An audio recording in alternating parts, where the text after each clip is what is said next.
Muscles bulging, our hero gears up for battle. Boots, knife, headband.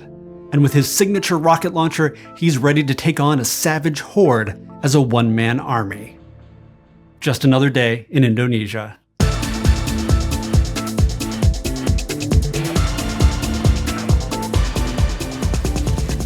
We're bringing out the big guns, for this case, of Deja View.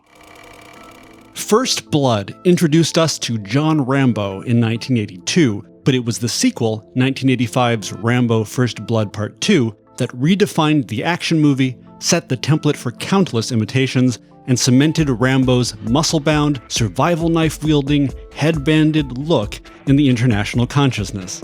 The film sent him to Vietnam to rescue POWs and established exotic locations, giant machine guns, huge fiery explosions, and sadistic foreign foes as compulsory for all sequels. And rip-offs.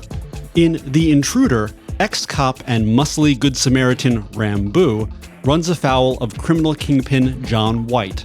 After Rambo thwarts his kidnapping attempt, White sends his goons to destroy Rambo and everyone he loves.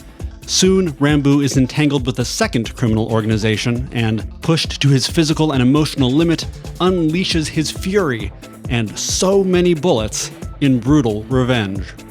With a plot involving competing gangsters, cocaine, stolen documents, and a fleet of weaponized auto rickshaws, the film may not sound like Rambo, but gosh, our hero sure looks like him. Star Peter O'Brien was just a tourist from New Zealand when he was spotted on the streets of Jakarta by some of the film's crew. They thought they were following Sylvester Stallone, and given O'Brien's uncanny likeness, big shot Indonesian producer Ram Punjabi was quick to sign him on for a film. "It's a Rambo copy movie," he said. "You're going to be Rambo Indonesia."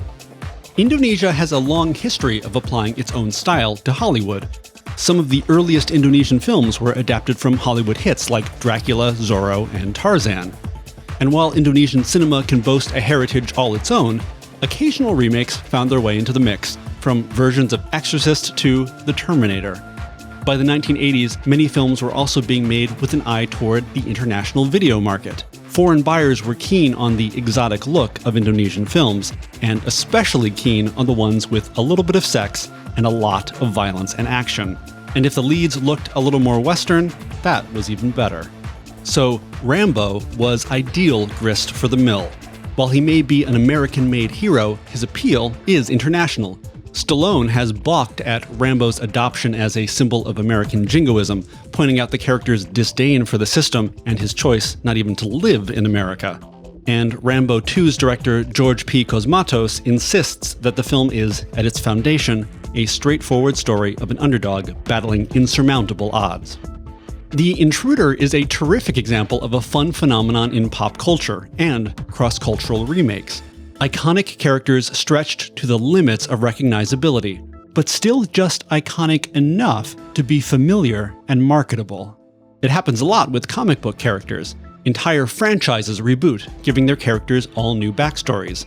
Unauthorized adaptations are made, and the characters retain little more than their name, ethos, and bits of their costume. Sometimes less. Take, for example, Turkey's mafiosi Spider-Man, or the very out there Super Batman. And while not as iconic as Spider-Man or Batman, Rambo has sort of an iconic superhero status himself. He has a trademark look, signature weapons, a yen for freedom, an underdog outsider quality not shared by the Schwarzenegger tough guys, and a particular post-Vietnam cynicism. In other words, there's enough there for a kind of shorthand for Rambo, even if you take some of those things away. And, of course, they do. This wasn't even an international phenomenon. In America, Rambo was divorced from his Vietnam history and PTSD to become a weekday cartoon for children. Rambo, the force of freedom. But he still had the name, the weapons, the ethos, and vitally, like superheroes, the costume. The Intruder works much the same way. Rambo's given the look, the weapons, the name, sorta, and an ex-cop, but not soldier, backstory. And then, instead of Vietnam, he's dropped into an action movie about crime lords. Yet while it's not strictly a remake, The Intruder does occasionally quote the original films. We see Rambo beaten in jail and crucified, He's pushed to revenge after compatriot is murdered. He machine guns a room as he vents his rage at the traitorous villain. And there are a few other minor nods to the source material, including one teeny tiny dubbing slip-up. What about that intruder, Rambo? In the end, returning to the idea of comic book heroes, the Intruder is the new 52 Rambo, the Ultimate Universe Rambo. His origin is different, but he's called basically the same thing, and he does the same kinds of things. And you have to admit, he sure is drawn the same. Which is good, because how are you going to recognize Rambo if he doesn't look like Stallone?